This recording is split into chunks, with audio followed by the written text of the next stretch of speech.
This hangout on air is live. Thank you for joining us. Welcome to OreAni 2018 spring lineup. Yeah, so it's spring now. We're gonna have some fun talking about the new anime. With us, we have Albert.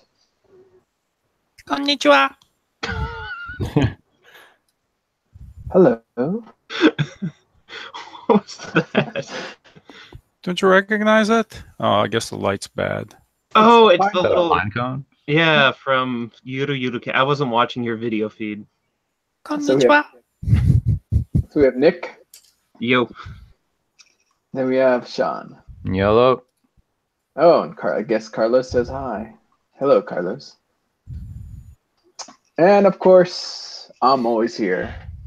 Thank you for joining us. This will end our 6th year of doing this anime talk. wait! You're always here? Like, what happened like a month ago? I remember you not being there. I'm always here at the talks. Yeah. You just stayed quiet most of the time. But anyway, don't let me interrupt. So, let's see here. First title we have today on our schedule is Hina Matsuri. You guys all ready for some party? Isn't that what Matsuri is? Like, festival? Typically. Kind of. Hina is what? Well, it's the character's name in this case, but is it traditionally the doll festival? Is that Yeah, in March. Yeah. So yeah, I mean, Hina Matsuri in this case, it's the main character's name, and it actually I'm sharing. So I had no idea what this was about, right? And the synopsis is not very clear at times, so I just watched it, and it's pretty funny, I've got to say. So Hina Matsuri itself is based on a manga series. It's an adaptation. There's 11 volumes out to date, I believe. Pretty popular title, and the premise is, this kind of a middle level yakuza guy suddenly finds himself having to take care of this girl, Hina, that appears out of nowhere, Terminator style, and is basically, a Esper, a super psychic, and can move things with her mind and all kinds of things, right? And shenanigans happen. So, yeah, it's good. It's good visuals. This animation is by this company Feel, which has been in existence for a while and has done other, major work, including a lot of shorts like the Blood Type anime, Ketsue Kingata-kun, Bikini Warriors. But they've done other things like Oshiete Gyaruko-chan and Outbreak Company. So they have been around, a while, and they do decent work, I think. But pretty much I'm started watching it. The gags are funny. It doesn't matter what the premise is or where Hina actually came from or what her extent of her powers are. It's all comedy. It's a comedy of this really weird situation. It gets weirder, I think, around episode 3 when they cover, Best Girl. So it just becomes kind of ridiculous as this clearly young girl is working at the bar as a bartender, and it's ludicrous, especially when her teacher shows up dragging the principal or vice principal in, who's completely drunk, and she's trying to pass herself off as someone else, and the teacher is also trying to pretend that he doesn't know who this person is when they do. So just her reaction shots are hilarious as she tries to cover up for herself. That's her school uniform look, bartending, and making first-class cocktails, apparently. So, yeah, it's fun. And the animation is surprisingly good. I don't know if it'll hold up or not, but it's highly watchable. And I have a lot more to say. Sean? Yeah, it's pretty rare that I watch comedy, but this it's absolutely hilarious. It is a sitcom, but the situations are so weird. You know, like the girl who becomes a bartender, and there's another one who becomes homeless, and it goes pretty deep into like the homeless lifestyle, which is a really weird subject matter. You know, there are times when I'm watching this show, I'm like, what the fuck is this show? Like, what is it? Where is it going? I have no idea. And yeah, the dynamics between the main girl and the like mid-level Yakuza guy, like those are kind of funny too. Because there are times when he'll try to disown her, but then everyone's like, "You're the worst father ever. What's wrong with you?" You know, which is kind of true. But you know, he is a gangster. He is kind of a jackass, and he is being coerced into the situation. But he can't tell anyone, of course. Of course. That like this girl with these like terrifying psychic powers from another dimension is coercing me, but yeah, it's really funny. Yeah. So I think almost anyone can watch it and enjoy it. I mean, just watch the first episode, and there's a lot of sight gags. There's a lot of cultural references. You know, like when Nita, the Yakuza guy, actually gets trapped in her transportation device, and then a series of hilarity ensues. And then when he's finally released, you know, they do the whole Terminator-esque thing, except he's steaming from having an accident for being completely enclosed for hours and hours. So it's pretty funny. Yeah, it is definitely very funny, and I do enjoy the characters and the situations. But one of the weirdest things kind of to me is it started up with this pretense that doesn't really establish it as a comedy. Because, like, I think it was episode 1 when we're introduced to, like, the one character, like, it almost seemed like it was going to be, like, a fighting style show. You know what I'm saying? Like the one character is kind of, like, in the city, and she's like, I have to go save this person. You're, like, kind of wondering what the heck's going to happen, and it turns into this. Right. So I haven't read the manga. I have no idea who that character is. Clearly shows up later. Yeah. Right? And it looks like she's probably part of the triads, maybe, because they all are dressed like in, you know, traditional Chinese kind of outfits, right? So I think that's where it's going. But yeah, you have no idea what the hell's going on when it first starts off. The action scene is the sequence itself is actually really good, but yeah, very bizarre.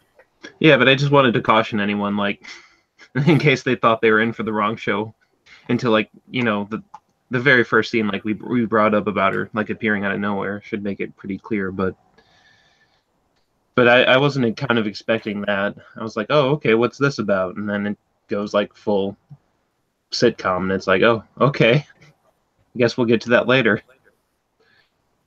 Laugh along the way.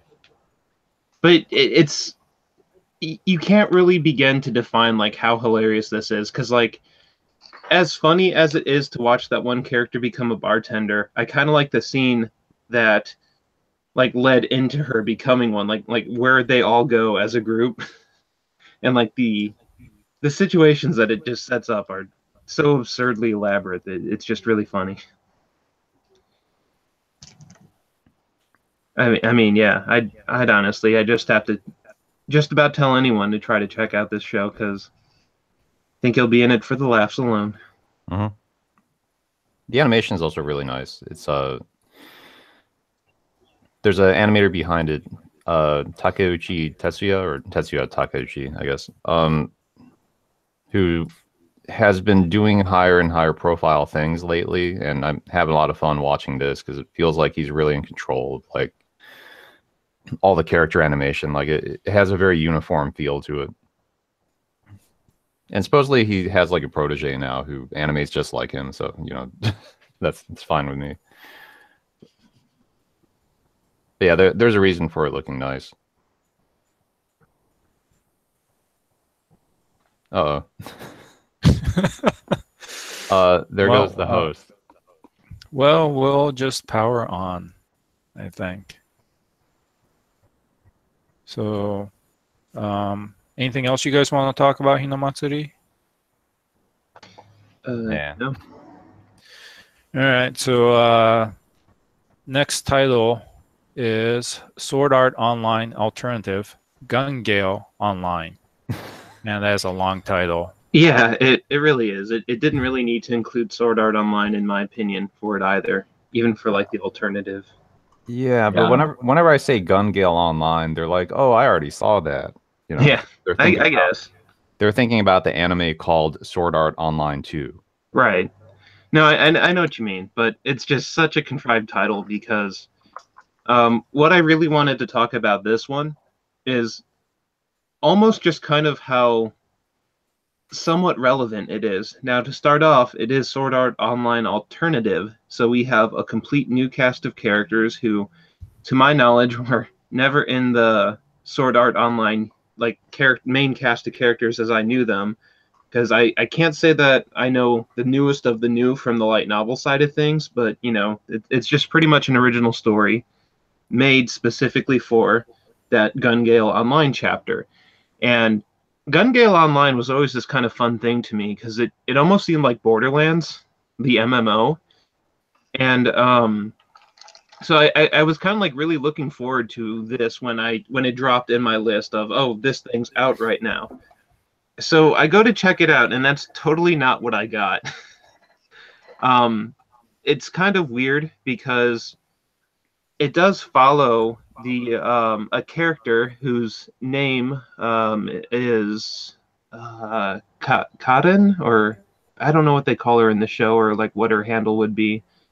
I only remember the name of real. Huh? Like Peachon is the only name I remember. Yeah, well, because she has a P90, a pink P90, and it's Len. I mean, Len, she goes by that's Len. her handle. Yes, Len, like spelled with a weird double first letter, and anyway. Double L, double N. Yep. Now I recall. It wasn't in my list of name stuff here, so I think that would have been important to know. But anyway, so it kind of establishes this really interesting story where it mostly follows the character that is Len, but sometimes we do see her in the real world as to how she got into this game. And the really interesting thing is it's actually like a really tall female lead character who has a height complex because she's so tall. She actually got into the world of online gaming because she wanted to make a character who was shorter. But I guess I always remember you getting to be able to like customize your character, like in a lot of the games that they played.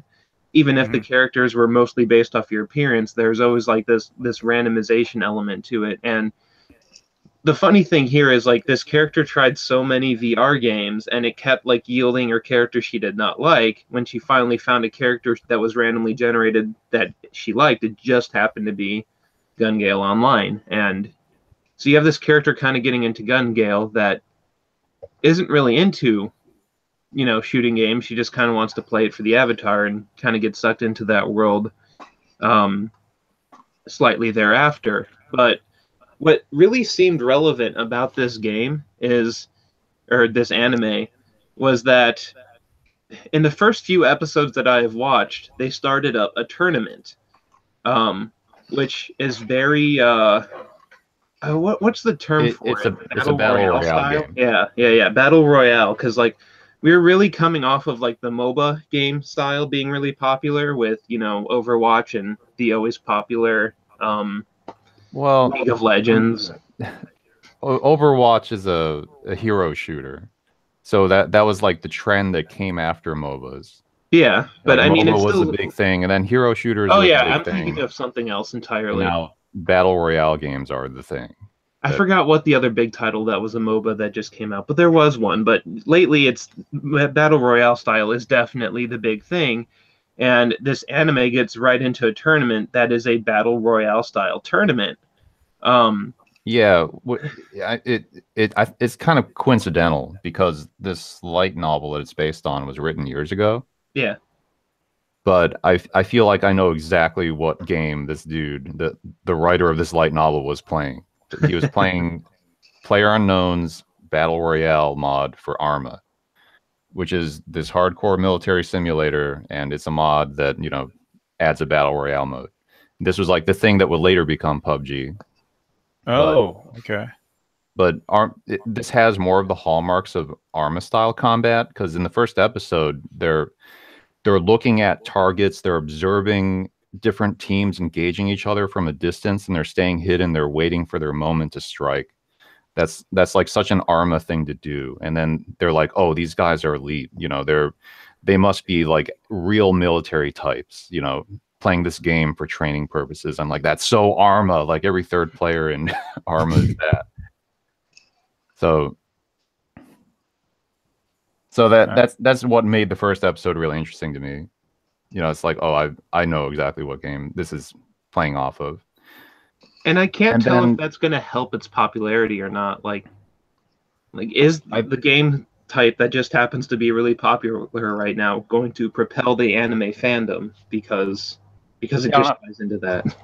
I mean, it does happen to align with like a very popular trend right now.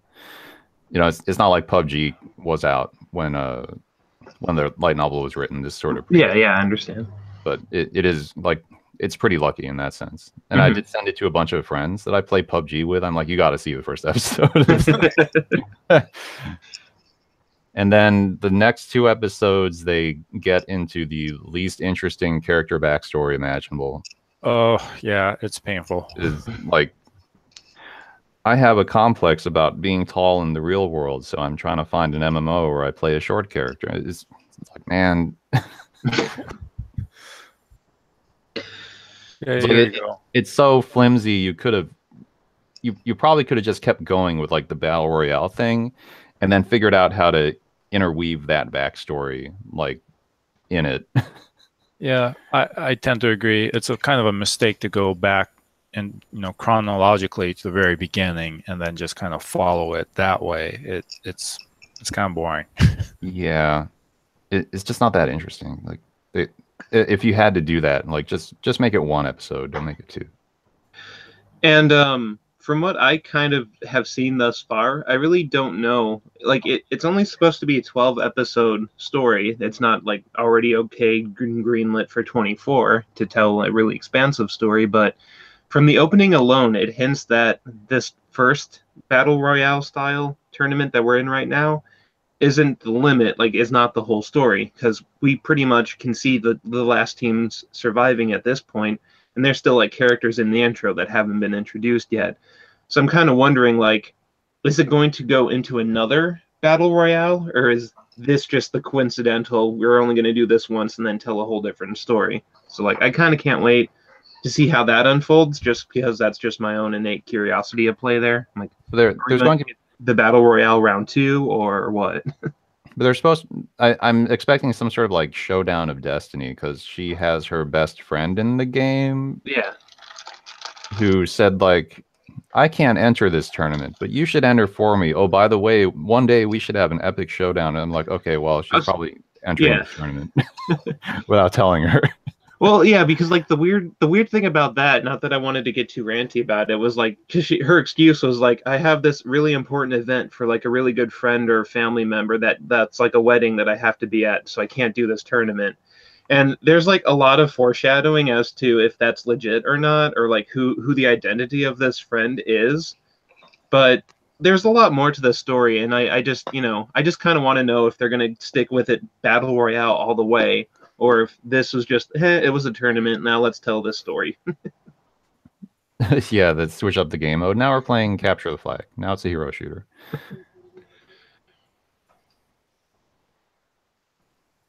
I don't know.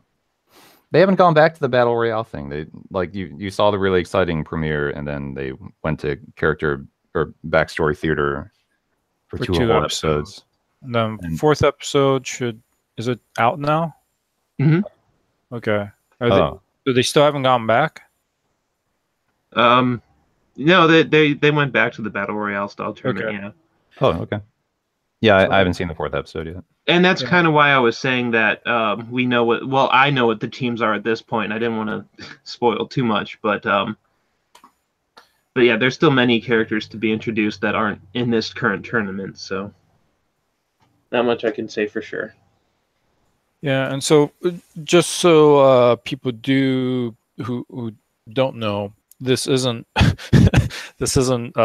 by Reiki. So it's actually written by oh god, what was his name?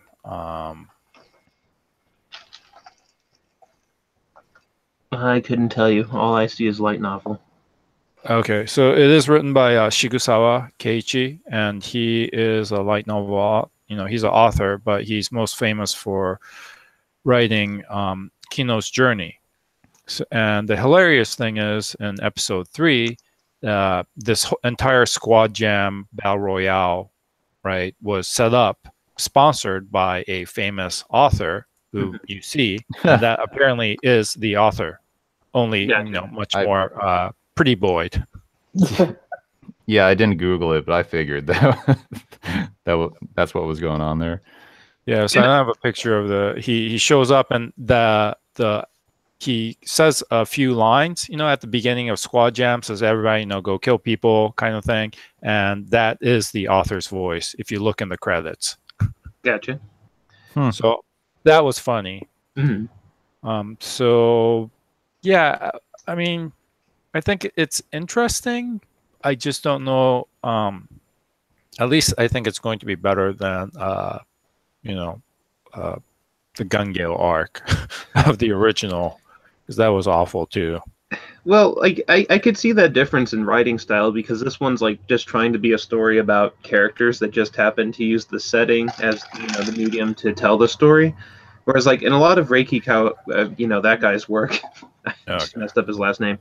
He always kind of wanted to tell this narrative that actually blended like the technology into the story. Not so much true with the first arc, because that was just the whole death game setup, but like every arc thereafter kind of introduced this technology, like correlates to the game somehow, and both kind of go hand in hand to tell the story somewhat, and that's like really not present here.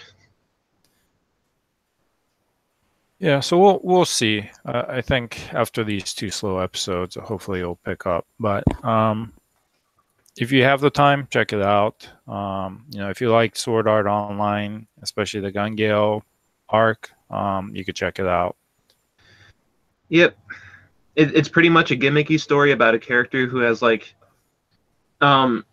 so as you like recall, Kirito was always kind of special. He always had like the twin dual blade skill in the first series. He was kind of coming up with techniques, and the others, like, he was always kind of this special character.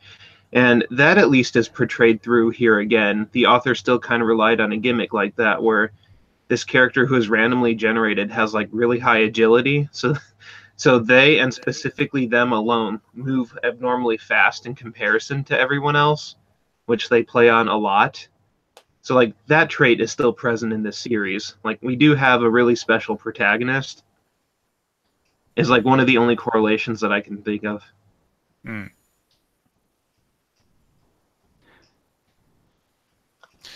Okay. Tank, are you back? Yeah. Was Sword Art Online 2, like the anime called, quote, Sword Art Online 2, was that good or bad? I thought people liked it. I'm not sure. I mean, it continued the story. I'd say anyone who is a diehard fan still continued to like it. Okay. So like if Sword Art wasn't your thing anyway, then those people probably wouldn't have enjoyed it. But I'm in it for like the story all the way. I'm not a particular diehard fan, but I do enjoy it as a series. Just not as a diehard fan. Okay. I think people liked it when it went to the second half with when they introduced the new character, and it was mostly centered around Asuna. So is that the green girl with the huge like rifle? Yeah, that was Oh, that's Gun right, Gale yeah. Arc. That was a Gale Arc. Yeah, I think people mostly liked it for the second half, though. Which I think they had a character called Yuki in it, and Yeah, that was like a really dramatic story. Yeah, that was back in Alfheim. Yeah, but like after Gun Gale, they do return to Alfheim, and I forget if they animated an arc where they additionally recreated Sword Art Online, and like within Elfheim, so like you could play the original Sword Art Online in the game that was Elfheim Online. I don't think that's been animated. Okay. Just like no death game involved. let's go to the next title then. Next up, we have Steins Gate Zero, right? Zero. Or is that an O? I can't tell. It's 0.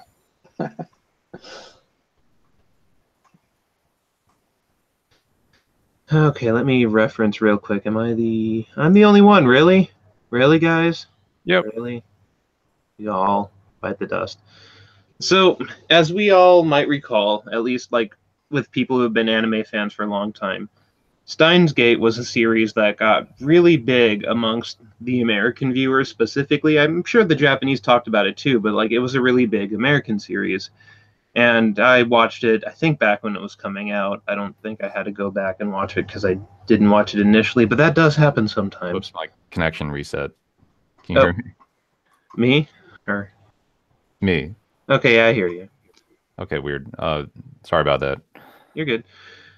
So Steins Gate was, you know, the Steins semicolon series Gate was kind of set a lot of the template for what a lot of the series would then kind of go on to become in the robotics semicolon nodes, occultic semicolon 9, and the really, really weird one that predecessed them all. That was, what was that first one? Chaos Head. Chaos semicolon head.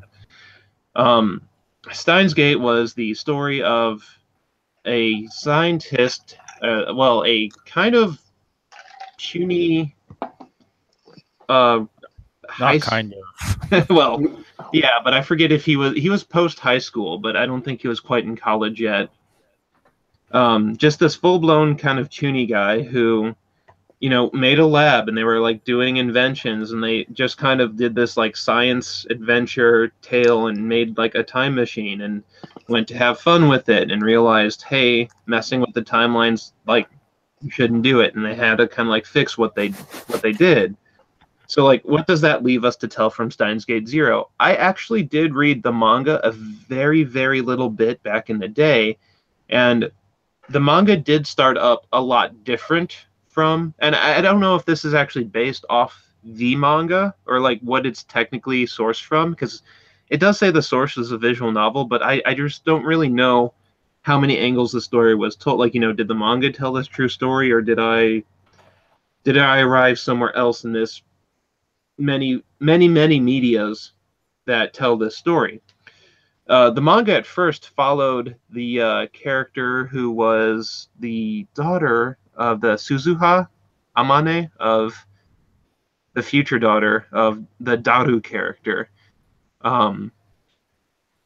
As you guys probably knew, I think that was talked about in the first series. I forget if I just did a spoiler. Oh well, it's kind of like quickly revealed in this series. This series kind of picks up with Okarin as he's kind of actually settled down. He's in college. He's stopped with the Chuny thing, but they don't really play with the time machine much. This seems to be a whole new story set around a company that I think was part of the dystopia of the future, but it's very vague. I read this a long time ago. I don't know what I'm recalling at this point, but it was the Amadeus company, I believe, or Ama something, and they, in the same seminar that Steins Gate kind of started up with, show the scientific community that they've actually come up with a way to translate memories into computer data and build an AI around it.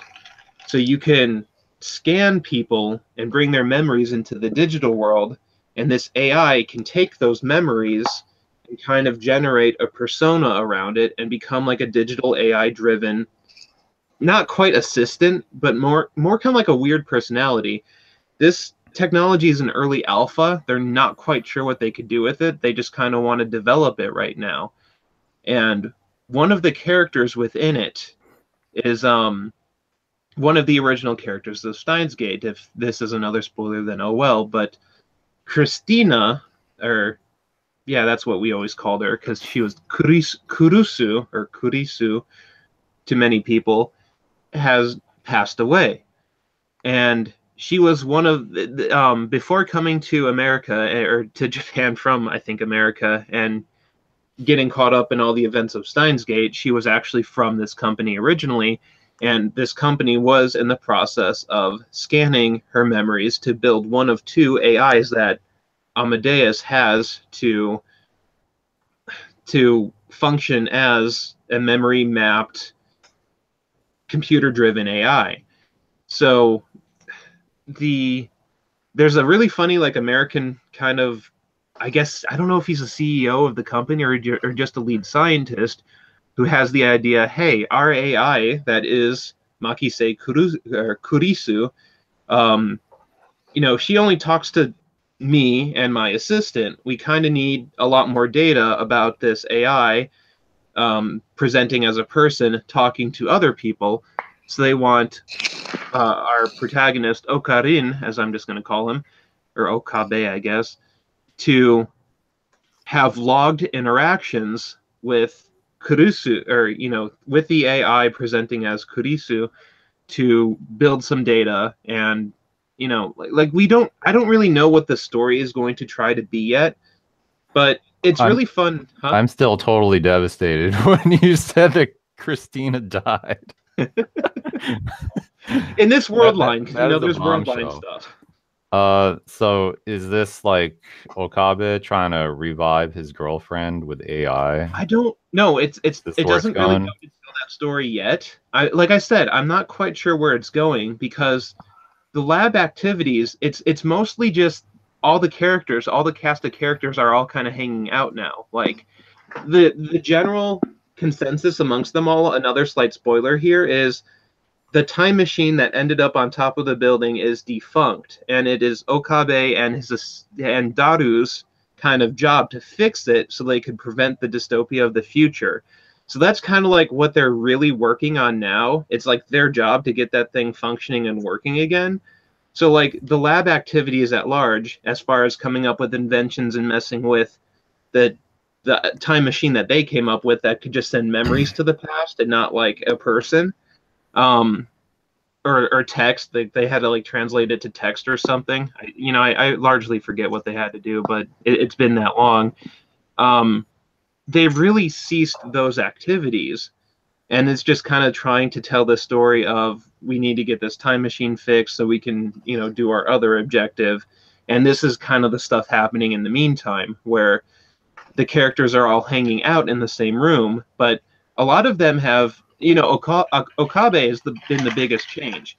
Mayushi acts a little less like a, I guess, ditzy airhead. I don't know what to call her. Like, she kind of has whatever her deal was. She's just settled down a little bit. She's just a calmer of a person. And it's kind of interesting to see, like, not the roles, but like just what a couple months or a year or two progression has done to the characters. So for people who have watched the series, it's pretty darn cool. And I honestly don't remember the manga like starting to tell this story. It might have done it eventually, and they just skipped right into that because I didn't read that one all the way through. I just was kind of reading it, then I fell off reading manga for whatever reason. But all I remember was it was behind the manga that I was reading had a little bit of what the dystopian future was actually like, and why the character. Suzuha was kind of like the protagonist of that manga, and like it was more like the world through her eyes as they were doing the things that they're doing now, I think. Like not from the future, but from the present perspective. Yeah, I might watch it. I don't know.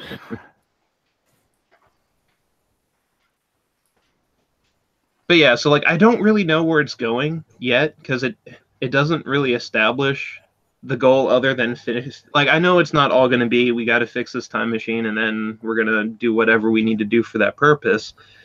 But I don't really know what angle the Amadeus I can present as a person AI thing adds to all of this.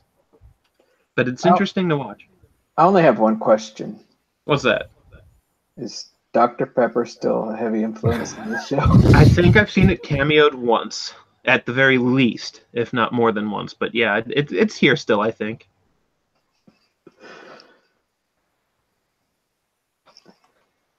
All right. If you like Dr. Pepper, watch Steins Gate. It's true. But it's also kind of funny because like the AI has like an app level interaction. So like it can like video call him, like, you know, all Skype or I guess FaceTime, whatever you want to say. And it's obviously like a computer program that's not like a little bit beyond live 2D because it like presents as 2D. It's like a more full-bodied live 2D is how this almost a younger version of Kurusu is talking to Rintaro, as the American scientist I think likes to call him. So it's like Kurusu had no memories of her time in Japan as this AI, but you know she's frequently calling Okabe because she can kind of see the world through his eyes as an AI, like as Amadeus as a program is learning the world as a personality through the interface that is a phone. And a lot of his adventures, like when she does call him as an AI again, he has to like leave his like camera out or something. So like, because the camera lens is how this AI can view the world as it's in a phone call with Okabe Rintaro, and that's like how it accumulates data about like interactions and conversations and stuff. And so there was kind of this funny bit where he left it accidentally on, like in the background of the phone, like he didn't close the app, so it like totally eavesdropped on one of his other conversations. And it's having a lot of fun playing with technology like that. And I actually do enjoy this series a lot more than the first season of Steins Gate thus far. That's either reminding me of the new Blade Runner movie or this fucking thing that you can actually buy, which is a virtual assistant. Yeah, which will like IM chat you through your phone, like as you go out and about.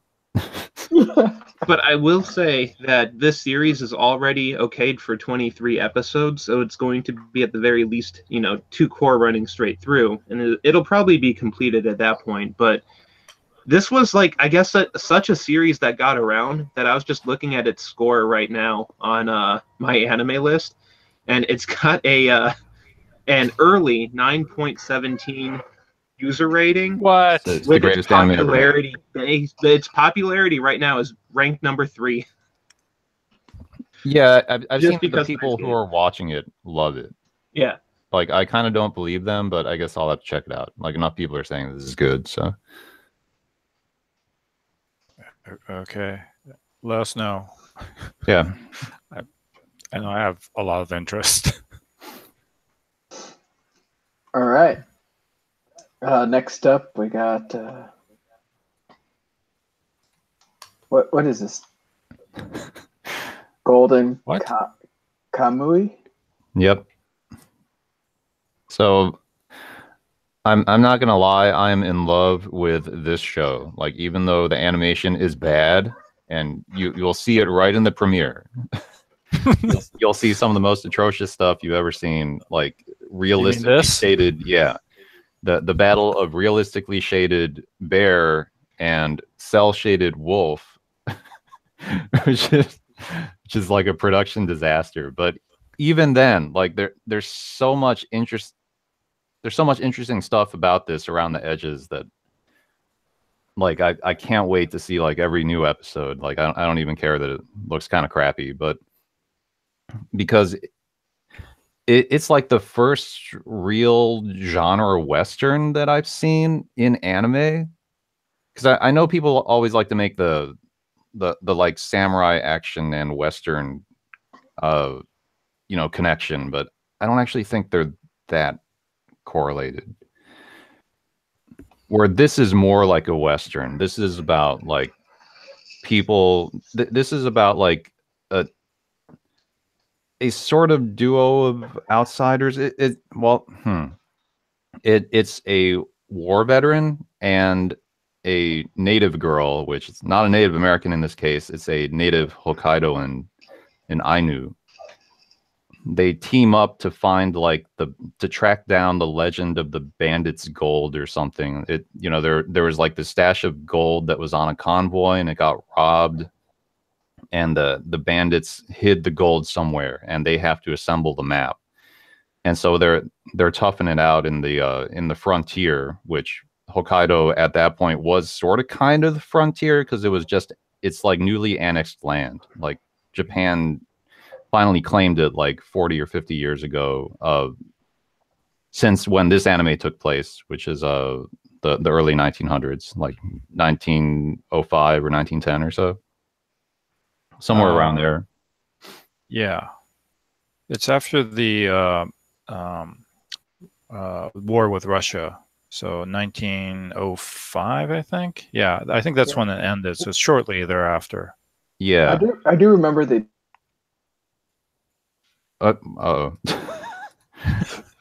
He dropped? Yeah, Tank wanted to say something, then his internet crapped out. He'll be back. Yeah. So continue, Sean. So it has all these hallmarks of the Western genre, like even just like subtle but kind of overt hints. Like after the war, this dude is prospecting for gold, and they talk about there's the gold rush in Hokkaido. I'm like, oh my god, this is such a Western. And then he hears a tale, around the campfire of this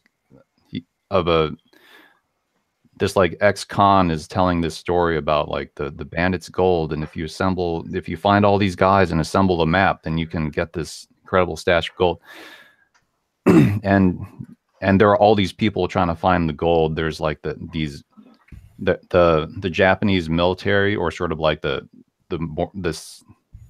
some contingents of the Japanese military are trying to find this gold. And the Ainu are sort of kind of trying to find this gold because it was supposed to be the war chest for their rebellion against the Japanese government.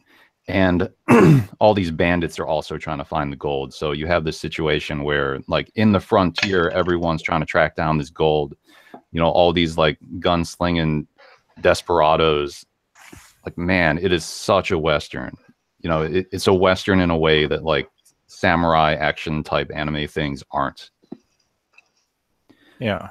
So for that reason, and also because it goes really hard into the Ainu culture stuff, like I'm in love with this show. Like I gotta see all of it. I don't care that it looks like trash. And they, like, one interesting aspect of the Ainu stuff is that they have a consultant on staff, like a professor, some linguist.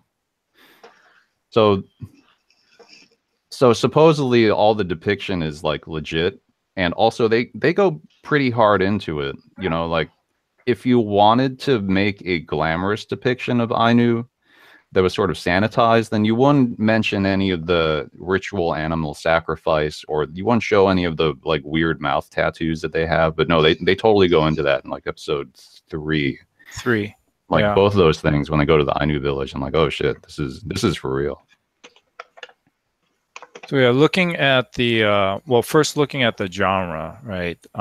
It's listed as a kind of like adventure battle, historical romance, gourmet, right? And including also Ainu culture.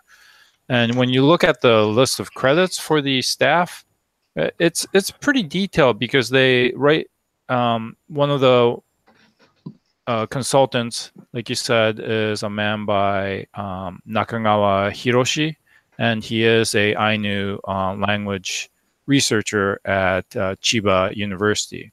But there's also things like, firearms consultant to depict all the rifles and the weapons that are, the handguns to be correct. And there is a Yeah, and the music is authentic too. So let me scroll through some of the images I took. Kamui apparently are the gods or the spiritual beings. I don't know exactly how it was translated, but Kamui is what the Ainu believe anything of importance to them. You know, whether it's the river, whether it's animals, they all have the spirit in them, and it's called Kamui, I guess. The bear is important to them, right? They talk about, you see scenes in the hut when they visit the village, when they visit Ashurapa's village of craft works that they do, the ceremonial garbs and the ceremonial sacrifices. You hear the music actually playing. This is a form of a mouth harp, right? You see the Ashurapa's grandmother's tattooed face. That's supposed to be tattoo around her mouth. And the more important you are, the bigger the tattoo. And the language being spoken, as far as I know, is authentic Ainu, or at least what's preserved of it. And people, are speaking it. And they show they go deep into cultural, but they also, show a lot of like the food, and they name the food and how to make it and all of that. So I guess this season there's a lot of food anime, if you consider that. Yep. Yeah, I was getting a little worried when they started going deep into how to cook this Ainu dish. Like episode 2 or so. Yeah, it's minced squirrel, right? And I'm like, it's not going to be one of these shows, right? Now I'm curious. And I guess, you can read about what the ethnically the Ainu are, but they mention in the show that all the Ainu have detached earlobes. Whereas at least in Japan, it's a mix. So there's something about that. And historically, yeah, there are Ainu with blue eyes. So Ashurpa is drawn correctly, if you want to call it that. It's not just the anime characteristic to just change the color of their eyes. She actually probably does have blue eyes. So, yeah, very interesting show, and it's just unfortunate. It's just unfortunate about this. I don't know why they made that decision. I mean, yeah. So this comes from Geno Studio, which is a studio that was revived after the death of Manglobe. Like, Manglobe self-destructed when they were making a movie called Genocidal Organ. And in order to finish that movie, like the ex-Manglobe staff like reassembled into Geno Studio. And like, I think their only other production at this point is Kokoku from last season. Yeah, I think that's one of the first shows with their weird like motorcycle startup studio declaration. Yeah, it's got a really stupid logo. Yeah. Fortunately, I don't see that in a Golden Kamui. But yeah, does any? I was gonna say my piece on it real quick if I'm done. So I largely agree, kind of with what you guys are saying, because I personally do not like historic pieces. If it's like not set in modern day and like there's no other fantasy elements to it, I most likely will not be watching it. But I gave this show a shot, and probably because of its action sequences, even if they don't look the most interesting, are not like unique, but they're gripping enough that I just gave it another episode and kind of gave it another episode. I'm like, yeah, I think I'm locked into this one. Especially like when they did like the whole naming culture in one of the more recent episodes. Like there's a lot of fun to be had here. I don't particularly care about learning about these cultures, but it's just kind of a thing that's happening because I'm watching this show. Because I don't want to repeat all of what was said, because you guys covered it very well. One thing that I wanted to bring to the table here, which isn't impressive at all, is this is like, I think, the 4th song done by Man with a Mission for the opening theme.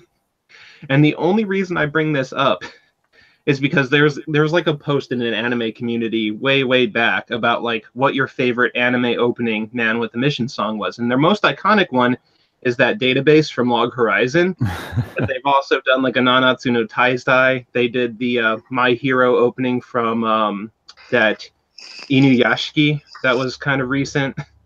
So like this is their fourth one, and it was kind of funny because in the poll that the person created, he literally named the first three and then put other, and a lot of people actually voted other at the time, and I'm like, what the heck? The only other song that they've done literally is not even aired yet. Like, how are you guys voting other?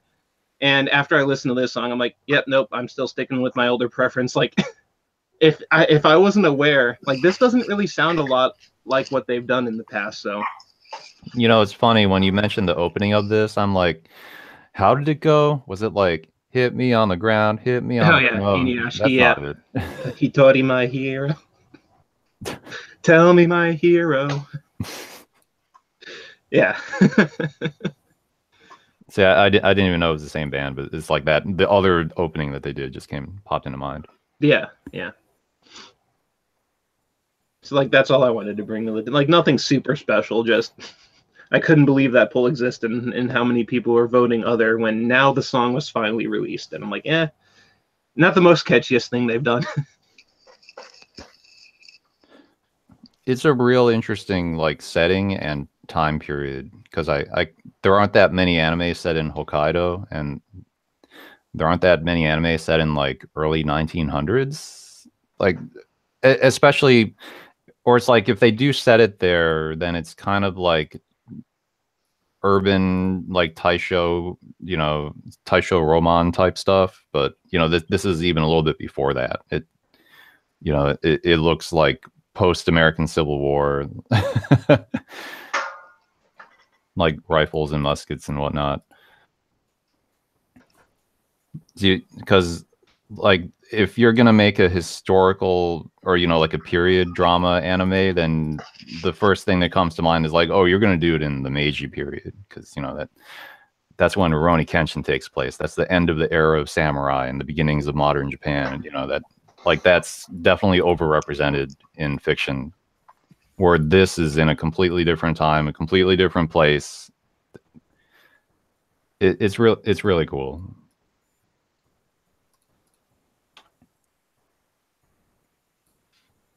All right, that's all I got to say about Golden Kamui.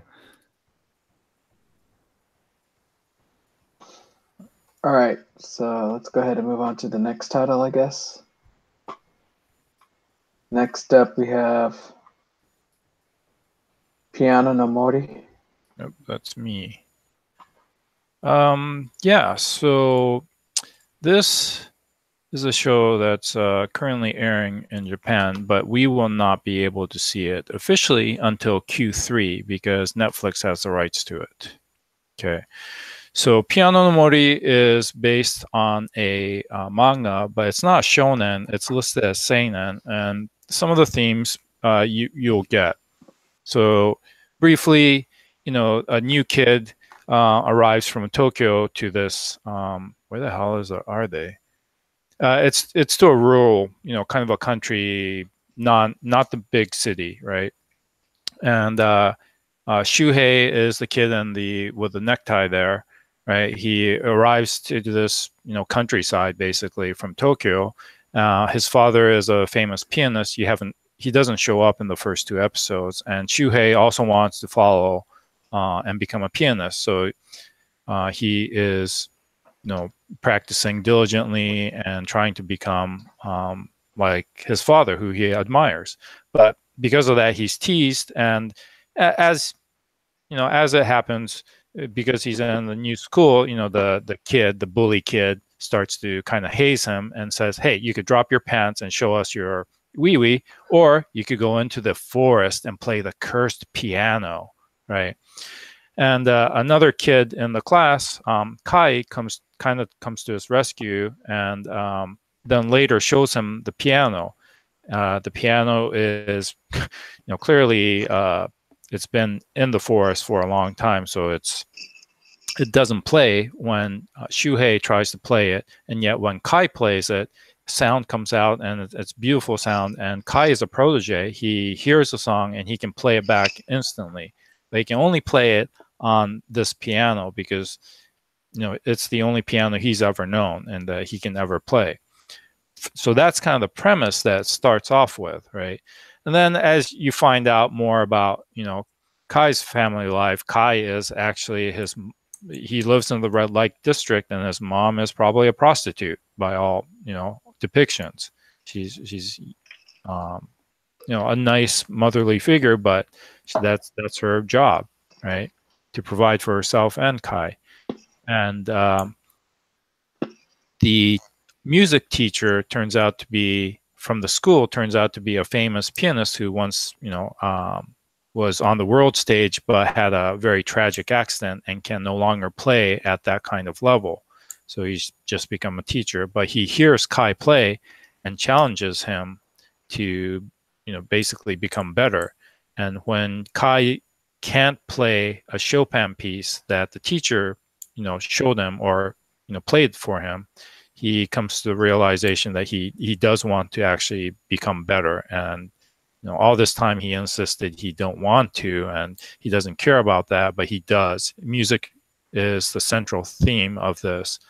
So he decides to actually start learning, and so the two boys are kind of become rivals probably.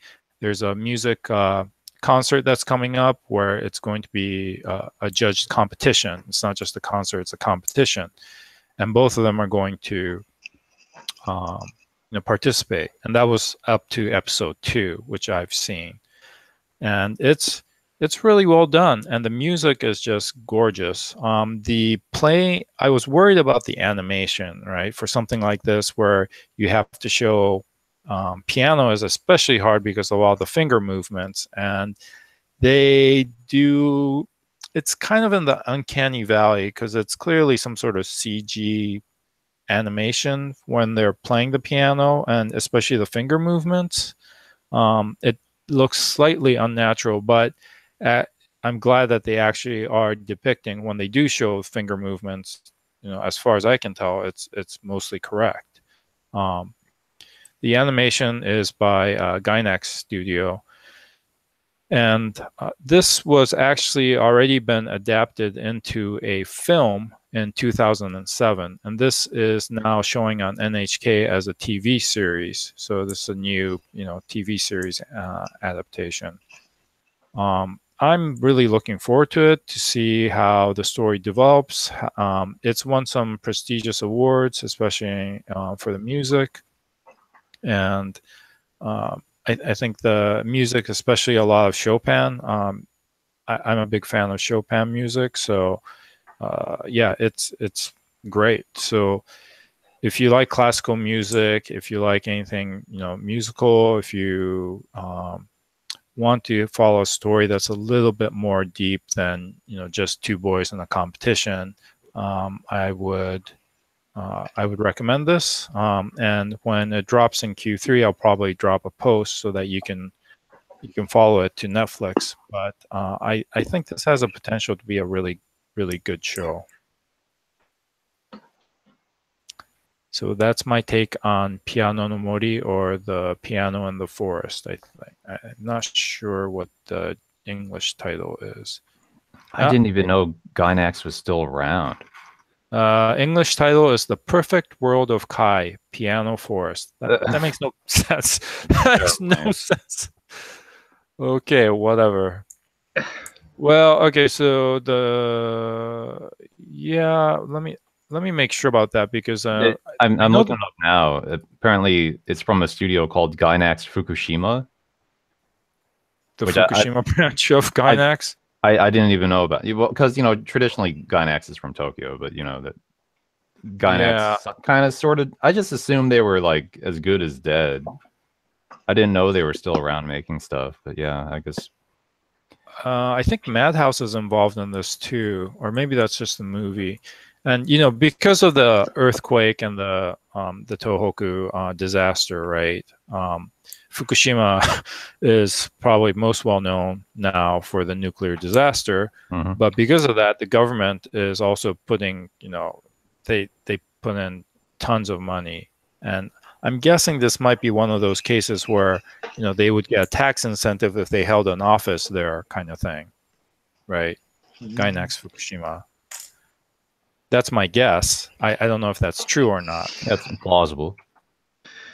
That being said, though, I'm not sure this might be a good revival piece for them. I did check out kind of the first episode, and while I do appreciate piano somewhat, I think I'm actually liking a lot of new age melodies transcribed into piano, as bad as that sounds. But I just it couldn't get into the story, and I'm not saying that there's anything wrong with it. Just I usually can't watch a lot of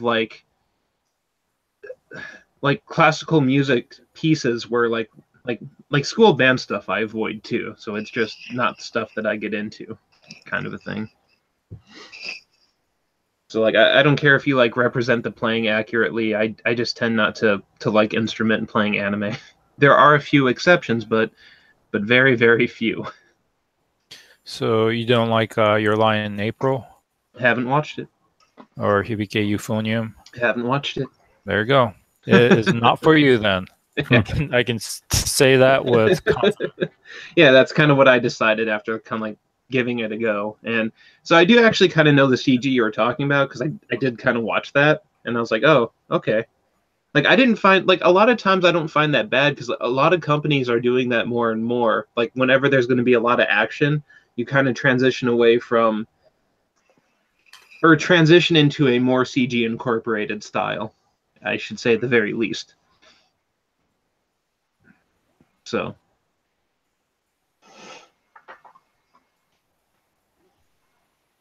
all right, we could probably move on, Tank. Okay.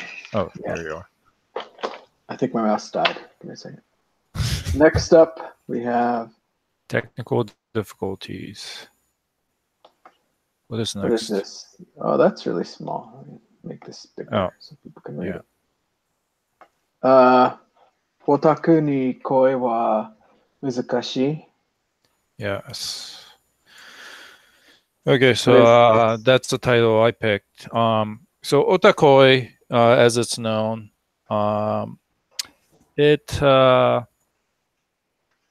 was one of those random picks that I decided to check out, and it's actually pretty interesting. So, for one, the main characters are in their early 20s, and they're working at a company, right? And two, as the title implies, they're otaku, but they're hidden. So the girl, what the heck is her name? Narumi, that you see there, she joins the company at kind of transfers, basically. It starts a new job, which is relatively, they mentioned that's kind of unusual, especially this time of year. So there's immediately something's going on.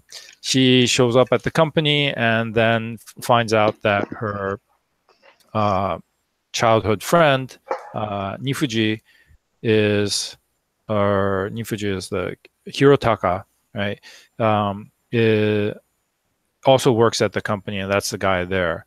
And he doesn't care to let anyone know that he is a gaming otaku. He plays games on, I don't know, the Game Boy, the smartphone, and he's got a gaming console. I don't even know what it is, or if that's a real one or not, because I don't have a handheld console. But he brings it out during his lunch break, starts playing it. It appears to be a Nintendo Switch. From is it? Okay. Yeah, he's just out and about. He doesn't care. Meanwhile, Narumi is hiding the fact that she also is an otaku and is into she's a fujoshi. She writes, I think she plays BL games and also writes or draws doujin, right? And so it's about the two of them, and he I think in the second episode, he basically says, hey, you know, if you were with me, you wouldn't have to hide the fact that you're an otaku, you know, and I put up with all the crap that you normally wouldn't think people would put up with. And so they start dating. And also, I'll farm monsters for you in Monster Hunter, which is the game that they're playing. Yeah, stuff like that, right? So it's a comedy. It's I mostly find like her reaction shots to be hilarious because this is like when she realizes, whoops, I slipped up and mentioned something, right? And there are other scenes where she her boss Hanako that you see on the far right cut off. Her senpai is basically also an otaku, and she is a cosplayer, a famous cosplayer that most people don't know. Meanwhile, Nifuji's buddy Taro is also kind of an otaku, but he also hides it and hides it really well, and so it's got a interesting mix of characters, and yeah, if it's very tropey at times, but it is funny,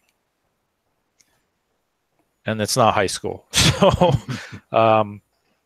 it gets a pass from me. And you know, I'm also a sucker for a good romance, so I'm hoping it'll go down that road instead of just being, you know, the typical I can't even hold her hand. Oh, one step forward, episode 13, I held her hand. Good job. You know, none of that. So that's what I'm hoping for. Back. Whether that's actually true or not, I don't know. This is one of those, you know, it's based on a manga. I have no idea how the manga is going. And I think, oh, weird, it's also listed as Pixiv. So it must have started as a net comic, a web comic, right? And the anime series is licensed by Amazon Video. Interesting. 11 episode run. So we'll see. We'll see how it turns out. But at least it's one of the interesting ones for me. Actually, there's a lot of comedy that I'm kind of picking up this season for whatever reason. So if you like comedy, if you like romance, if you like shoujo-esque stuff, you know, check it out. I kind of forgot to watch past the first episode of this, but it is interesting to me how there's a lot of anime lately that take place in and around office life. Like, is this just a fact of like otaku are getting older, so we need to make shows that cater to older otaku? Because you have this, and you had Netoju, yeah, and Real Life. And even there's a thing on Netflix right now called Agretsuko or something. That is a Sanrio office comedy with animal mascot characters. That's what it is? Yeah. I saw one episode. I'm like, well, maybe I should watch more of this. Weird. Like, Sanrio is desperately trying to capture the older audiences, you know, seeing that like there are fewer and fewer children in Japan every year. Yeah, I mean, it's one of those weird things. You know, we've already talked about it before about why there's the prevalence of high school, right, in anime. But I'm actually glad that at least they're covering outside of that with shows like this. And yeah, there's a lot of other shows that seem to have moved away from just being in high school. And even if it is high school, it's not about high school. High school is kind of just the backdrop to things, right? Instead of it more about being in high school, in club. So we'll see. We'll see. Yeah, I got to say that I'm really enjoying it for the situations that it kind of constructs. We do get a lot of like what it depicts so far is like the clear difference in almost like cognitive thought between the characters, because like a lot of times you're given like you see the world through one of the main protagonists, the Narumi character, who we mostly get a lot of her inner dialogue is like mostly what the shows consist of, I would say, because she's kind of like the most main of the protagonists. Yep. So like as she's like trying to figure something out, she'll like kind of query as to what a character is doing or thinking, and then like you kind of watch this like rom-com moment of, oh, that's what the person was thinking, like, you know, after we jump the gun and assume something. So there's a lot of that at play here, but I still like how I don't think it like appeals to like otaku at large, because I mean, and I say this with a grain of salt,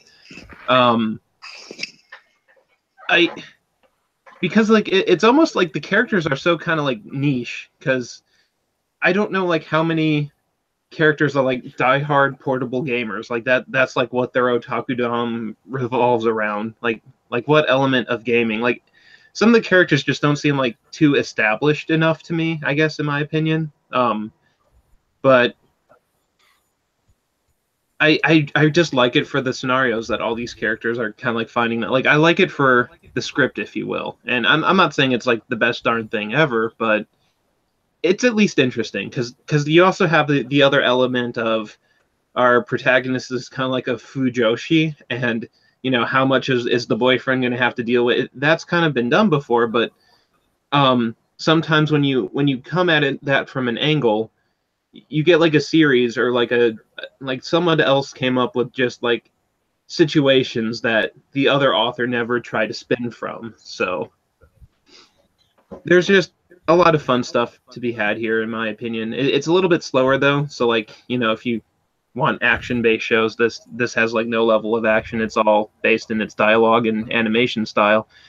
But one of the things that I find oddly catchy about it, and this is kind of like something I shouldn't find catchy, is actually the opening sequence. Because while the song is not catchy, I kind of like how they have all the characters like doing the like choreographed interactive stuff that a lot of like groups like work to establish. So like it's not amazing, but it's just a nice little thing to watch at the beginning of like anytime I'm gonna go watch this episode. So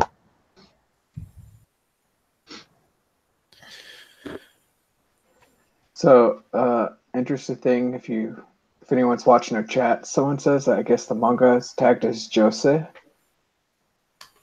Yeah, I could see that. Okay, I'm gonna look this up. I don't see that. I don't see Jose. A web manga series. Okay, first posted on Pixiv, and then it was serialized in Comic Pool, which is a joint web manga publication project by something and Pixiv. Okay, interesting. So I don't know enough about that serialized manga to say whether it's Jose or not. I don't know. But for whatever reason, Wikipedia categorizes it under Jose.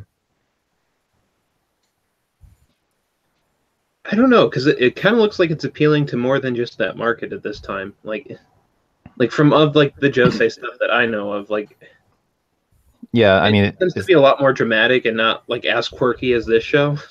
Just saying.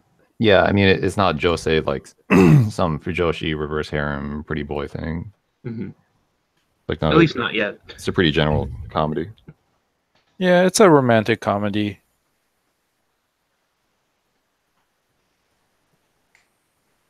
All right, so we ready for the next title? Sure thing. Moving right along. All right. Next up is something box. Yep. Something box. Megalo box. There it is. Okay. So this is a like anniversary project reimagining of Ashitano Joe, which I've never seen, but I've heard, you know, we all know what happens at the end of Ashitano Joe because everyone has seen the image before and all the parodies. And I think I've kind of spoiled Megalobox for myself by reading a plot synopsis of Ashitano Joe. But like this takes place in a cyberpunk future, and then by cyberpunk I just mean like dystopian, you know, kind of like grungy urban future where boxing is done with, I don't know, like exoskeletal arms or something. You know, they have like they have gear that they put on their arms, mechanical gear, so they can box extra hard or something. But anyway, it's boxing. It's a boxing anime in a in a dystopian future. And this was always something that I'm like, that seems neat and it has a lot of style, but I'm probably going to drop it after 3 or 4 episodes or something. But, you know, now that I've seen 3 or 4 episodes, I think I'm going to stick with it. It's actually really well done. It's because the design is really neat. Like, that's undeniable that it has like gobs of style and it has lots of like good art design and it has like cool music. And the boxing is not, it's not like Studio Bones Sakuga Madness kind of animation. It leans very heavily on the storyboard, but the storyboard is very good and it does create tension.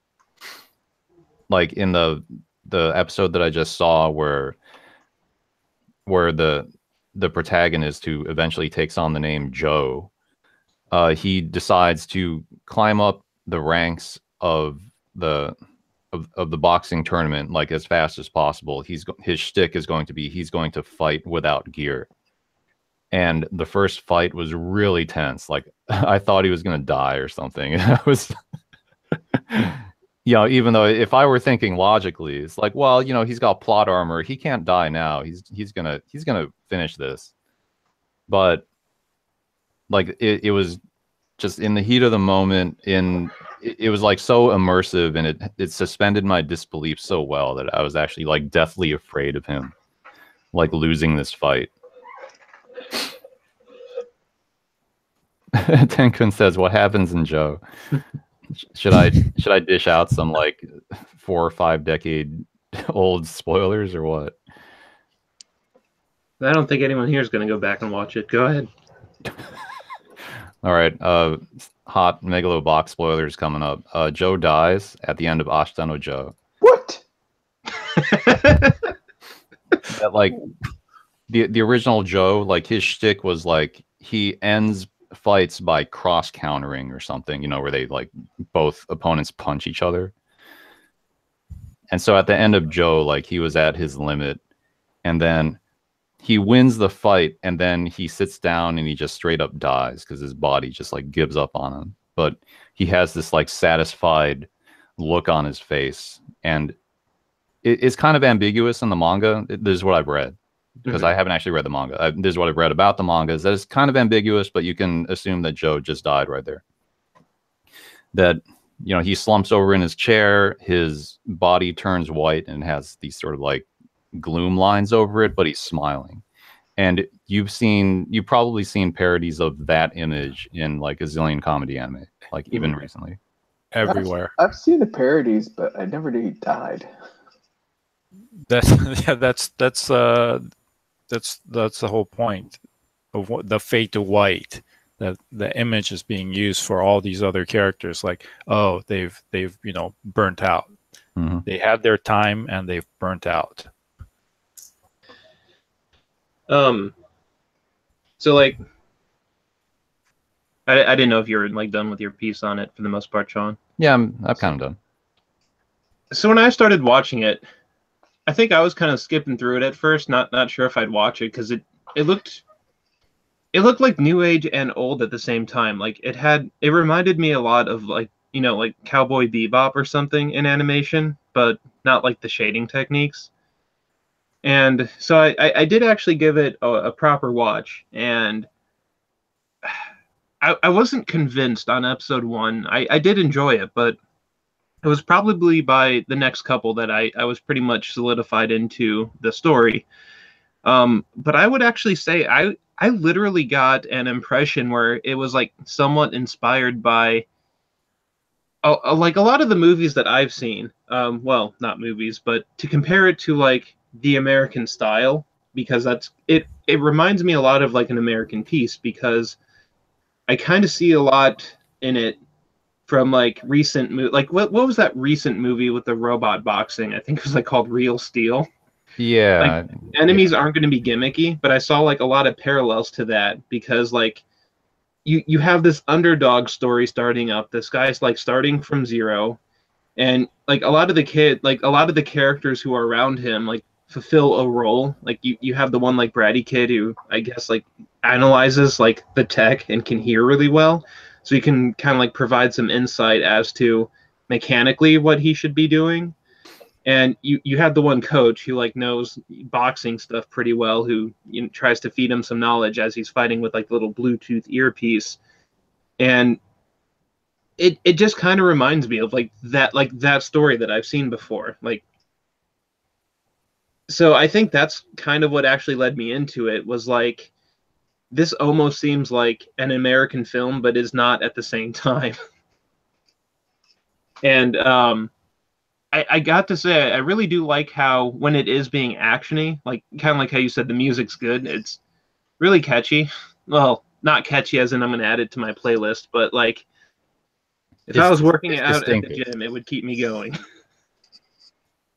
which actually happened. But anyway, so yeah, I found a lot of appreciation for this type of story, and I honestly have not watched the original or read the original Tomorrow's Joe, so I just kind of figured I'd get in on this anniversary edition and see what it's going to try to tell. Yeah, the music it's not like so great that I want to listen to it outside the context of the show, but yeah, it is distinctive because it's like hip hop beats, and it's used well in the show. Like I remember in episode 2 there was a nice music interlude where you just listen to this hip hop beat and you see a bunch of backgrounds depicting the city. It was pretty nice, and lets you sort of appreciate the art design. Is it? You guys are making me think of like Air Gear. Is that the type of music?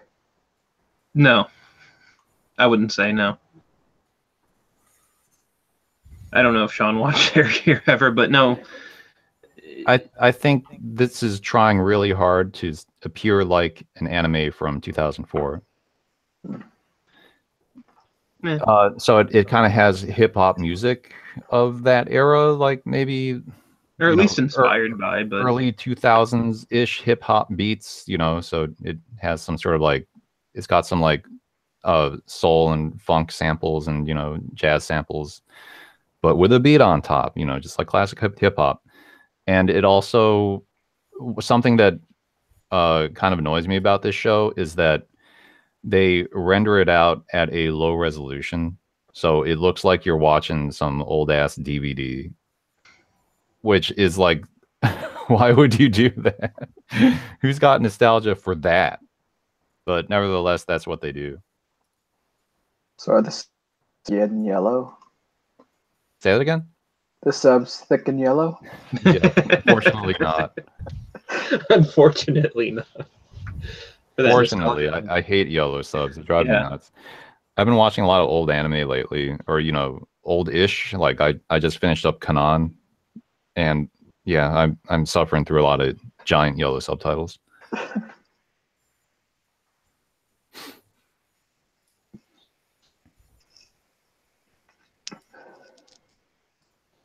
So are we ready to go to the next title?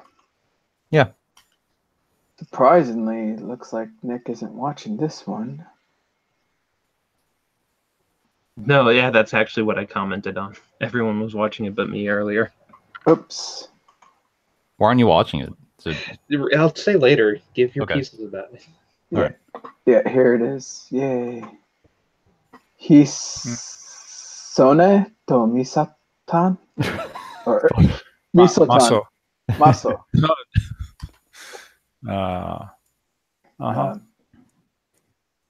I don't know if the dragon's name is Masotan. I don't know if the tan is like, is that an honorific or is that actually part of the name? It's like an honorific. Okay. I mean, it's kind of like kun, but it's it's not proper, but it's cutified, basically. Yeah, I think when she discovers the name, she looks up like and sees this plaque or something that has Yeah. like 3 Chinese characters on it, and she's like Masotan. So that gets me thinking that maybe it is part of the name and it's not an honorific, but I don't know. I can't read moon runes. That's what I thought as It could well. be. I have to rewatch that part, but if you just told someone, your name was something something Tan, right? Yeah. The Tan would be taken as, oh, that's cute. So Dragon is cute. indeed, very retro. So yeah, the reason I picked this up to check out was because A, it's original, right? B, it's kind of sci-fi-ish. C, it's Mario Okada writing, so you could expect a lot of drama, for good or bad. And it's also by Bones. So all that, I'm like, okay, this sounds pretty potentially interesting. I'm not really sure what it's about, except that a girl is the main character, and she seems to be in the air self-defense force in Japan. So so that's some of the wait, is this showing?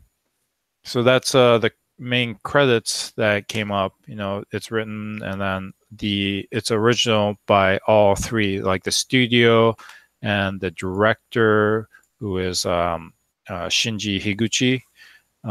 He has done other things, like he's the director for Attack on Titan.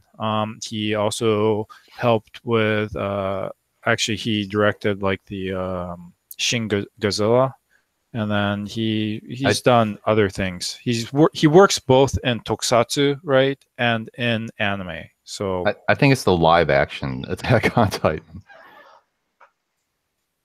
Right? Yeah. And then he's worked on things in the past, like Nadia of the Blue Sea. He was part of backgrounds, Vandred, and then Seire no Moribito. So that was a while back. I think he's a Gainax co-founder, right? Is he? He's like one of those old Gainax guys. But he has been involved with a lot of Gainax stuff, that's for sure. He is friends with Anno. Yeah, he says he's one of the 4 founders of Daikon Films, now Gainax, along with Anno, Yoshiyuki Sadamoto, and Takami Akai. Okay. And apparently, in Evangelion, Shinji, it's a different writing, but Shinji comes from his name, Shinji. So interesting stuff. And yeah, like I mentioned, he works with in real media, not animated. Both. So interesting stuff, right? So I gave it a shot. And the basic story is, the title character, Hisone, the girl. Wait, do I have a picture of her? Yeah, there we go. Hisone is kind of an oddball. Like, she sometimes is too blunt, and ends up hurting people's feelings because she can't quite regulate that part of her. Like, she'll just suddenly burst out and say something completely, absolutely true, but in a totally untactful way, right? So for some reason, she decides, I'm going to join the Air Self-Defense Force. And so she's a rookie, but one day when she is told to go deliver something, she accidentally encounters our titular other character, Masotan, who is a dragon. Now, and then there's a huge, the Masotan takes a liking to her, and he gulps her down. And that's how it starts. And then when she's recovering in the hospital bed, they explain to her, that dragons have always existed and have always protected Japan. And for some reason, the dragons that they show are the traditional Eastern dragons, long tail with horns that are more like cow or antler horns. Except all the dragons that you see, Masatan looks like, for all intents and purposes, a Western dragon you would see in a fantasy RPG, right? So that's a little weird. But anyway, and apparently they, you can put little armor pieces on them, and then I'm not sure how, maybe magic, they can transform kind of into in Mustan's case, F-15 fighter jet. Because they have to keep the dragon secret, right? Yeah. So it's basically camouflage. So but I have to really say, I was weird. Totally fooled by that when that happened. Totally fooled, right? And the way you pilot this, you wear a special suit, you're swallowed by the dragon, and inside the dragon you can, I guess, push on its inside organs, and the dragon will respond to that. Weird stuff. Okay. The weirdest mecha control scheme I've ever seen. Like, I was actually floored by it. And because she's, really weirded out by all that, she does make mistakes. But, she at first is like, I can't do this. This is crazy. I have told you, like, she has a mental breakdown right at when everyone is ready to see her perform. She's like, I told you 11 times I couldn't do this, and she just bursts out and everything just comes flooding out. And so she has a crisis of, whether to leave or to stay and actually try to become the dragon's pilot. And, through a series of circumstances, she decides, yes, she is going to become the pilot. And so, yeah, so far I've watched 2 episodes. I don't think this has a distributor here. Netflix. Netflix picked it up? It's Netflix, and that's why we're watching fan subs. Okay, because it's not listed in the Japanese Wikipedia page. But anyway, I'm on board. Again, not high school. And the characters are, I wouldn't say tropey, they're very quirky. Her rival, her self-proclaimed rival, right? Nao, who has kind of a blondish hair and acts like what they call a Yankee, but basically, a punk, right? Yep. She acts like she belongs to, like a bancho or something. Yeah, and she's doing the Yankee squat. It's like the first time you see her. Yep, and you wouldn't be surprised if she was smoking and all that, right? But is that character is voiced by Kurosawa Tomoyo, who voices, Omae in Hibike Euphonium, which I'm a big fan of hers because she, by her youth, she's been acting since age 5, so her career is like 20 years already. So she's a really interesting person, and she not last season, 2 seasons ago, was the voice of Foss in Land of the Lustrous, right? Hoseki no Kuni, and she really made that character come alive. So, yeah, I think she's a great voice actress with has a potential to do many, many more years of great voice acting. So she's not the main character, but definitely a fun character to listen to. And apparently, this is in the poster for the show. There will be other pilots and there will be other dragons. So it's all about these female dragon pilots. Hasn't explained why only girls at this point, but it's quirky, it's original, it's comedic, there's drama, and it's very retro character designs. Everything's retro about it. So that's why I'm watching it. Yeah. It's retro, but it's really well animated because it comes from Studio Bones. Yes. So it's kind of like, it reminds me of Mob Psycho in that sense, because usually Bones does the kind of gritty looking shonen action-y stuff. But Mob was like a very cartoony looking show, so it looked very different for Bones, and this is like that too, where they're going back to a more cartoony style, and the animation also is cartoony, and there's lots of like. But they do make interesting, I think, directional choices too. The director's pretty good because like the flight sequences and things, it's actually fun and exciting watching it because you're cutting back and forth from the outside to the inside, and then the inside view of the outside, right? And how the dragon rolls and does all these barrel rolls and dives, and yeah, it's actually, I think, really well animated. There's go ahead. I was gonna change the subject a little bit. So yeah, go ahead. Okay. Change it. There's a lot that that we don't know about this show. Like we do see all the pilots and like the end, the really really good ending ending credits. Which is it's the conventional kind of like all the characters are doing a dance. Kind of end credits. But even then, it's awesome, and it has a very unusual choice of music, which is some cover of some old French yeye is the name of the music genre. So it's kind of like post Beatles, but in French. It's very cute. Anyway, there's a whole lot that the show is not telling you. Like we haven't seen any of the other pilots. We don't really know what the dragon is for.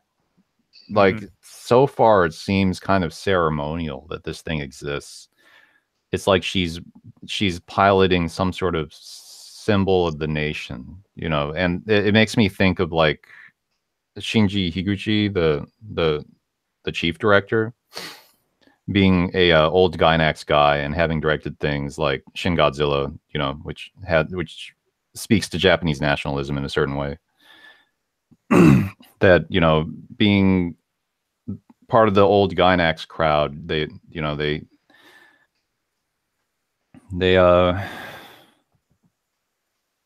sorry, my mind's blanking out. The imperialism. There's like the nationalism. There's also the military otaku aspect. This does seem like a show that Gainax would make, but it's also it's not heavy either. It's definitely a comedy. It makes me think of Patlabor a little bit, but even more fluffy than Patlabor because this is Mario Okada writing this thing. So there's a whole lot of like shouty melodrama and like outbursts from the main character going on these tirades about how she hates everything or whatever, and then she comes to terms with things, and then she gets to fly in the dragon.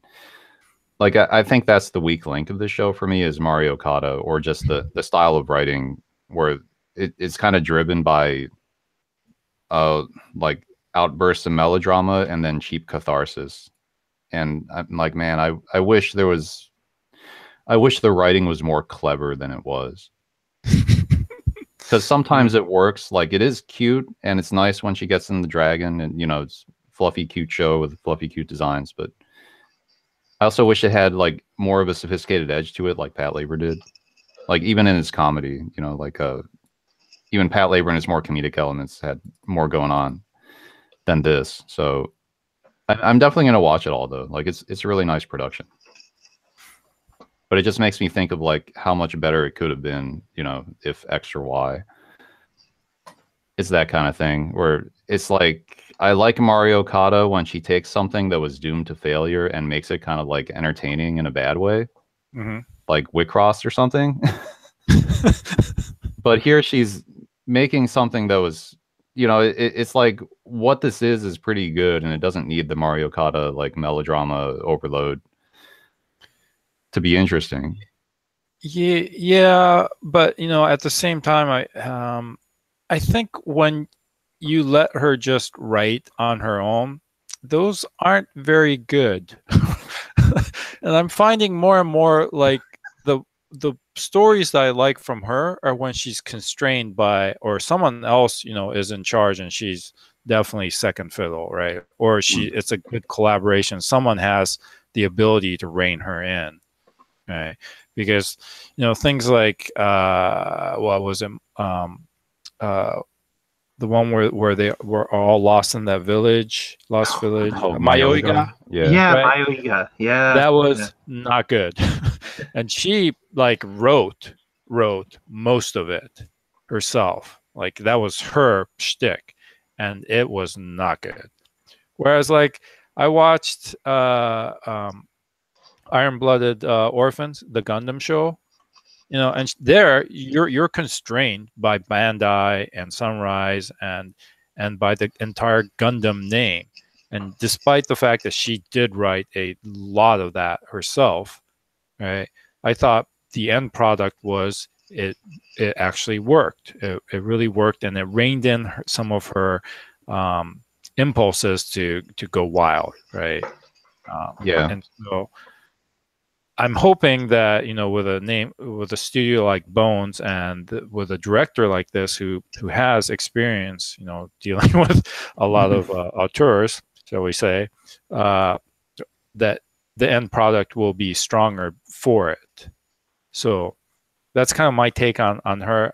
More and more, I look back on all the other shows that she's written, and you recently rewatched Kanan, right? So Yeah. you get that too.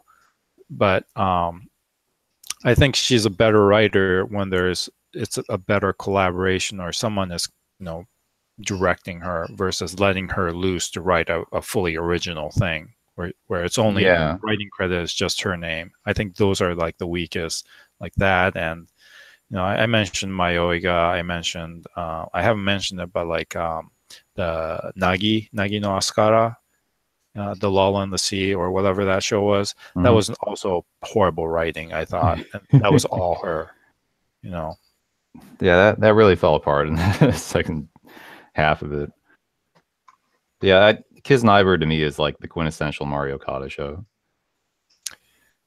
Yeah, they let her get too much free reign, I think, on that show too.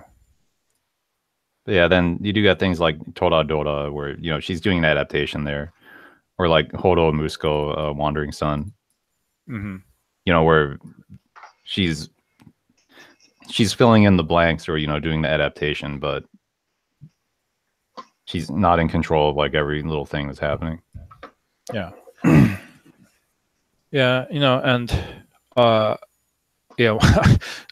probably gonna get hate for this, but like when I watched Anohana, after I watched, I hadn't watched when it first came out, right? And I watched it like I don't know, like 4 years ago, finally, after having watched all these other Mario Kata shows, and I'm like, this is, I mean, it's a good movie, but it's overly, everything is over the top. I mean, not that I did not cry. It was a tearjerker, right? But everything was just so over the top. And I don't know. I mean, if I had watched that first and then watched all the other Mario Kata stuff, I might have been, I would have thought that was the greatest anime since whatever. But that wasn't the case. I'm like, yeah, this is all her writing, and these are all her poor impulses going up to 11. So that's my take on it. But I'm hoping that this show, because of the other players involved with creating this anime, that Hisone and Masatan is actually will pull through and be very entertaining and fun to watch. Yeah, like some of the comedy bits are done pretty well. Like Mario Kata is good at writing for impact. Like if I want to compliment her in some way, then she does know how to create impact, and she does know how to like do comeuppance, which is like establishing a character that you loathe and then seeing what's coming to them, or and that even happens in like Hisone Tomaso-tan, the premiere, where they establish that Yankee girl who's being a bully, but then like all of her best laid plans kind of blow up in her face. So that's pretty great. Yep. I think that even continues in the second episode, was it? Where she continues to bully, but then it has the opposite effect. Run away, and yeah. So I like all the faces that girl has. They're all very funny with no noses.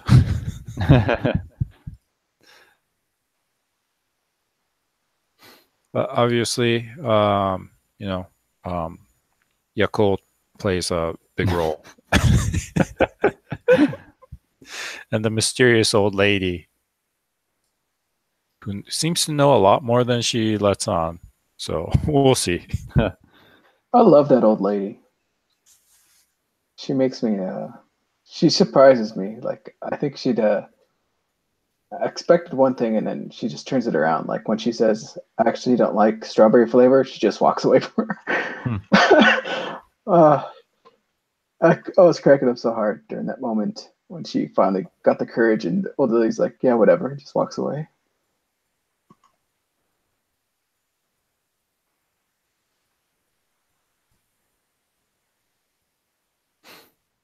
Yeah, Mario Kart rant aside, it's a pretty cool show, and you should check it out. That's my opinion.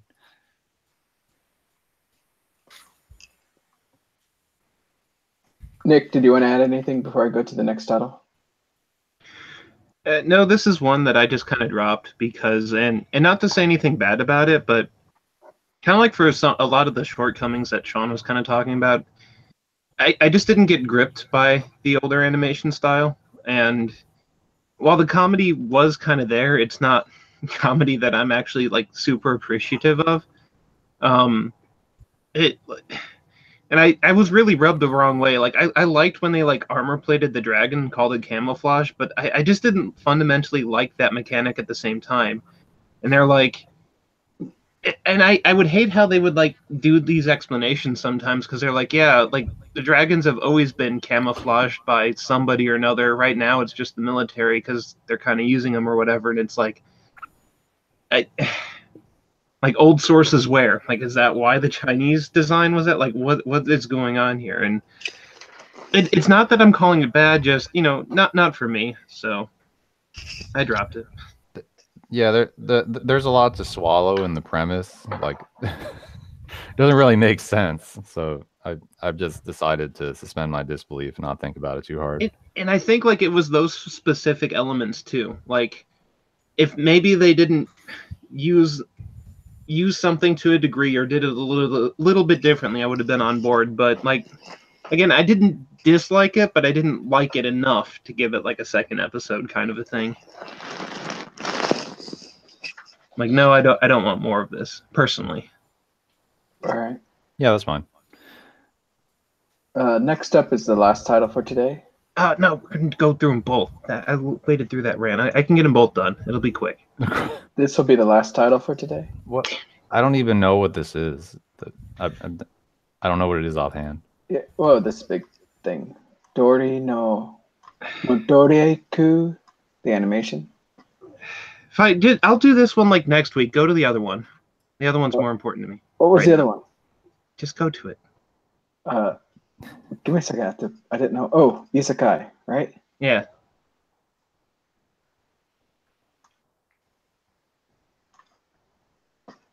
Okay.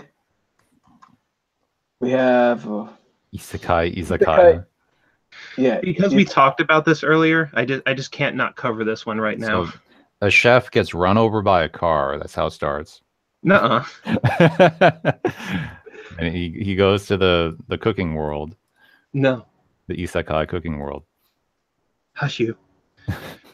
All right, so let me start off by saying that this one's a little unorthodox, and it's a lot like that Nekoyan one or whatever, the Door to Another World one from last season. But this one's a short, kind of, because every episode is roughly, I want to say like 15 minutes long, but there's a catch here. In the 3 episodes that I've watched, I figure I'll talk about the catch first before getting into the actual content. Well, no, let's do content first.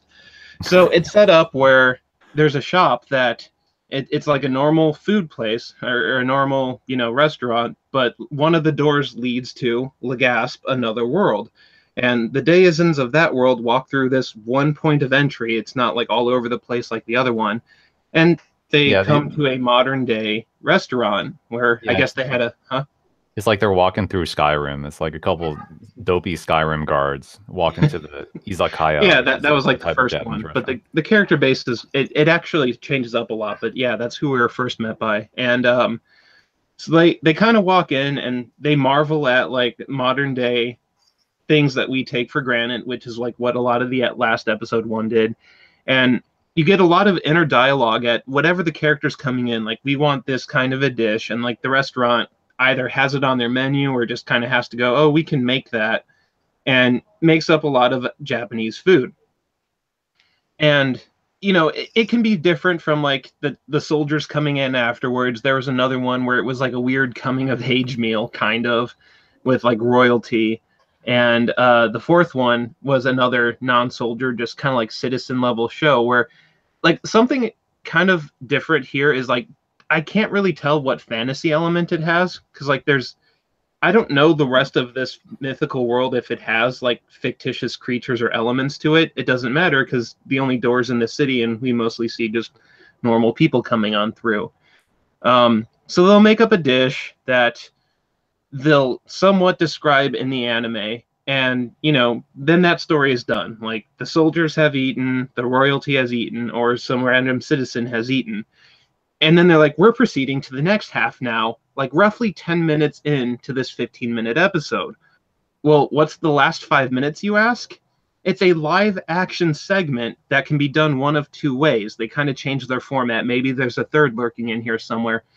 But it's either like a Food Network-y show where you have this guy who has ingredients on his table and he's like going to cook up a dish to maybe inspire anybody who's watching this thing from Japan to go get those ingredients and make stuff, like, not from the show, because he kind of puts his own spin on it. He's like, I'm going to use this like thing as a base, but I'm going to put my own spin on it.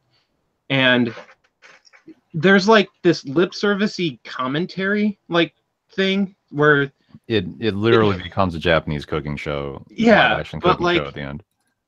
Yeah, absolutely. But like, while this character is cooking, like, you have the chef element, you also have like this announcer dialogue who interacts with the chef back and forth that kind of does this like not idly commentary, but kind of like they do a lot of those like audio like and just to kind of hook the audience. Yeah, she's the surrogate audience. Yeah. And the second type of a format of a show you might get is, I don't know who he is. Like, I don't know if he's animation staff. I didn't Google enough. But, like, it's his kind of job to literally say, this dish was... Huh? Who the chef is? Or... No, not the other guy. Oh, okay. I don't know if you watched the second episode. Because you got me thinking about, like animators who can cook. I'm like, cooking with Hayao Miyazaki. That would be a show. Yeah, right. That's how he should get out of retirement, is make a cooking anime. There's this other guy who is different from our chef guy, who literally goes, hey, this dish was featured in the show.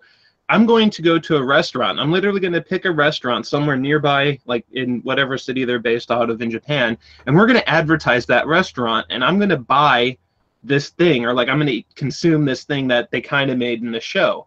And, the same lady is there for the commentary. So, like, as he's ordering stuff, they're bantering the commentary narrator person and the show host at that point, if you will.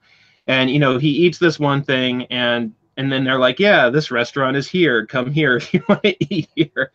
And so, like, it's kind of weird for that, but it's still somewhat catchy. Like, I haven't seen it done anywhere before. And for a lot of the elements that I liked the previous show, I'm kind of sticking around for this one. But I do actually kind of like the add-on of the live action segment at the end. And probably why I tolerate it is because it's like a 15-minute short. So you get like this 10-minute animation with 5-minute like live action segment. So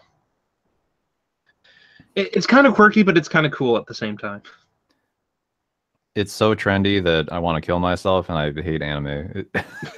That's what I thought after I saw it. I'm like, oh my god, it's not only a cooking show; it then becomes actually a cooking show, live action, and it has the isekai element. Yeah. It's like, what else could they do to make it more interesting? I don't know.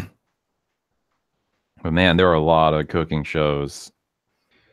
One of the only other anime that I actually remember them doing like a live action-y, like tag-on segment like that was that weird like bicycling high school girl one that was a couple seasons ago. that I didn't watch because I didn't care. Like, I'm not all for the cycling stuff, but I think sometimes I would literally download an episode just to watch the live action. Like what are you?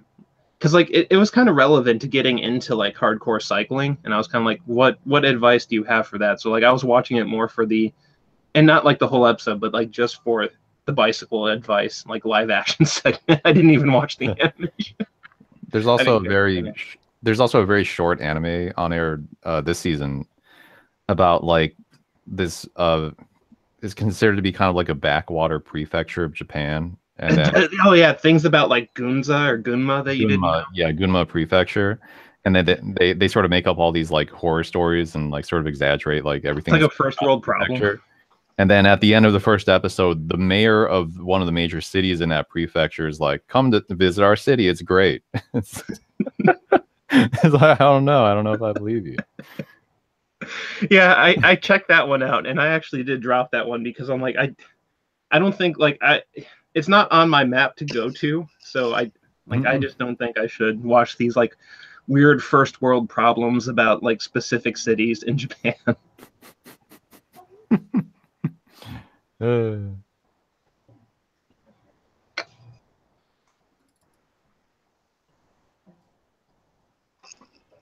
that going to do it? Yeah, he said that was the last one. Yeah, I think that's it for today.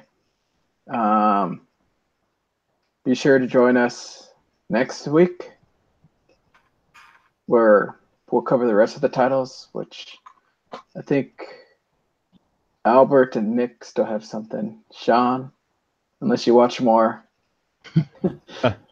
you're still invited to join us and hang out. Dude, I could add a bunch more to the title. I had to pick. Totally going to cover Magic Girl Site. I don't care if they call it Sight. Yeah. There's tons of shows. High School, DxD. What, fourth season? I guess Caligula. We got Full Metal Panic. That's a fourth season, I think, right? I think it's a second season, technically. Because like Fumofu, I don't think it really tied into. No, third season was done by KyoAni, I thought. Oh yeah, wait, was that the second raid? Second and third were KyoAni. The first season was Gonzo. Yeah. Then we got a lot of continuities or part 2s or part 3s or whatever still going on. So we got a lot of shows out there still to talk about. And there's like an odd amount of like old school shows that like have been a blast from the past. Like the Steins Gate one I covered earlier. You just mentioned the I guess Megalobox maybe. No, kind of, but that's like a whole new the Full Metal Panic thing, and like the random like full on CG like new Fist of the North Star deal. Oh man, yeah. Even Major. I thought that's an old thing too. Yeah. Well, I didn't watch that one, so I. Izuma 11. I guess Gegege no Kitaro, if we're gonna be thorough. Well, that's I can understand. It's like 2018 Hallmark, but then you also have that like what Tsubasa 2018, Captain Tsubasa 2018.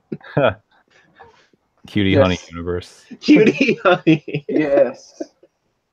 So get ready for next week. We'll be covering a bunch of other fun titles. Maybe the Uma Musume Pretty Derby. Everyone likes horse girls, right? Oh yeah, that Pretty Derby one. No, I'm kidding. So join us next week. Hopefully some others will join us. And if you're ever interested in joining us, check us out on Google Plus, our communities, Anime Talk. And we share a lot of content there as well. So we've got a lot of really good reviews there as well, done by our members. And other than that, just post me a comment if you want to join, get more information. Bye, B, right? Sure. Yep. Bye, B.